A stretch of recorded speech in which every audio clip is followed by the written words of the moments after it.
I'm at odds with much about the whole way we're teaching children today, not just history, but everything. I think teaching for tests is a terrible process.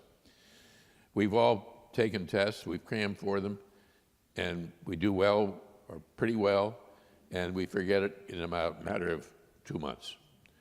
The great teachers are the teachers who instill interest and curiosity and enthusiasm. Margaret McFarland was one of the greatest teachers I've ever known anything about. She taught at the University of Pittsburgh, and she taught teachers about teaching. And her sermon to them was, show them what you love. Show them that you love physics, or you love chemistry, or you love the English language, or you love history. They'll get it. And she said, attitudes aren't taught, they're caught. And if you think about those teachers you really liked, or who changed your life, and I'm sure most of us have had them. I've had several, thank goodness. They were people who were really excited about what they were teaching. Now, you can't love something you don't know any more than you love someone you don't know. So unless you know what you're teaching, and part of the problem is that so many young people who are coming out of college to go into teaching have majored in education. They didn't major in a subject. And they're assigned to teach a subject they don't know anything about. And this isn't some stretch of my point in order to make the point. This is literally true. So they're assigned to teach history, or they're assigned to teach Shakespeare. And they're just barely ahead of the students, and the students sense that. They know that. I absolutely think you've got to teach the whole sequence of events, because you can't understand what happened if you don't have some idea of what happened before. And you can't, one of the most important things that history teaches is that our actions have consequences. So you have to understand, if you're teaching something about the Civil War or whatever it is, it has consequences. And what are those consequences? Just as presidencies have consequences, and they affect those who follow in the same role. I would like to teach history the way some science courses are taught, where you spend time in the lab, you figure it out on your own. I would teach it with a group. I think that high school and grade school is where you get them. You assign 4 students, let's say, to do a paper about this building. And one can be the cameraman, since they all have ways of taking film. And one can do the research, and one can do the writing, and the other can do the presentation. They're all going to learn about it. One of my granddaughters was in a grade school course. They had 4 to a table, and each one was to become a president, to learn enough about that president to present themselves as that president to a gathering of their parents on a special night. Well, what happened was that each of the children not only learned their part, their president or first lady, but they learned about the other people at the table.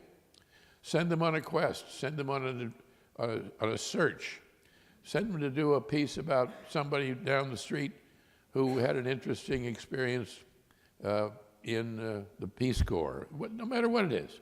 There's history everywhere, and it's all interesting if you begin to understand it.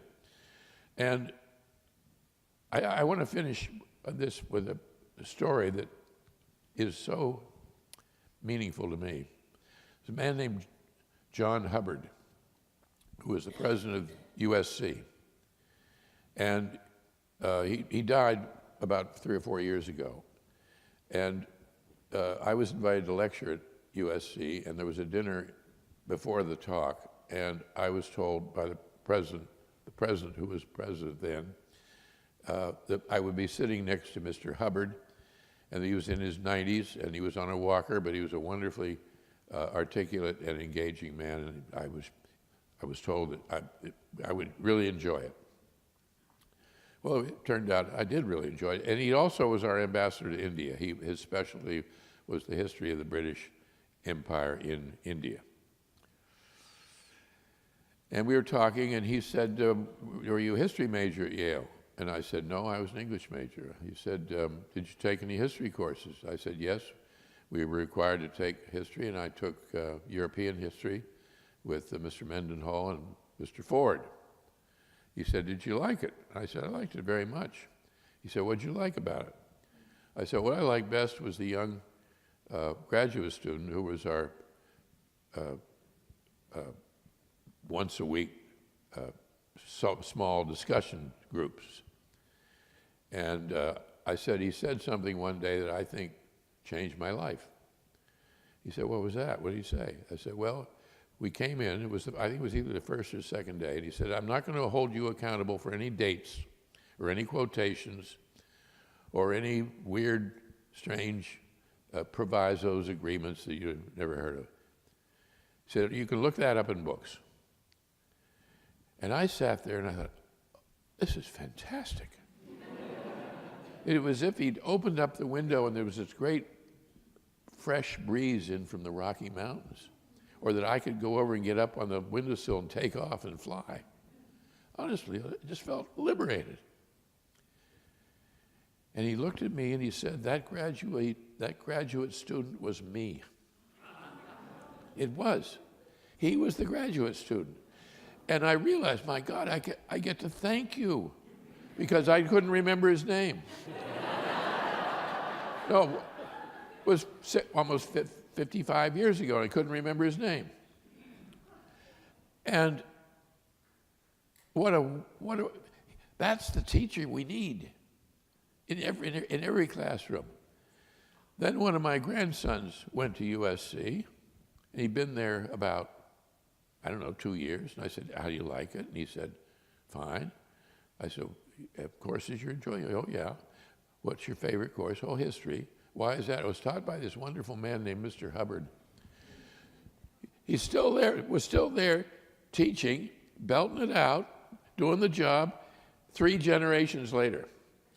Now, how can you put a price tag, a value estimate on someone like that? I think our teachers can be the most important people in our whole society. And we need to respect and show our appreciation to those who are really good at it. I think the system they're using has to be changed. And they need a leader. Go find yourselves a leader, I would say, who will shake this up. Go back to the love of learning. Take a look at how Louis Agassiz taught his courses. It had nothing to do with tests. And let's drop this grade level thing. No. How much are you learning? How much are you being inspired? How much is your curiosity growing and your appreciation of the good things of life? Wow.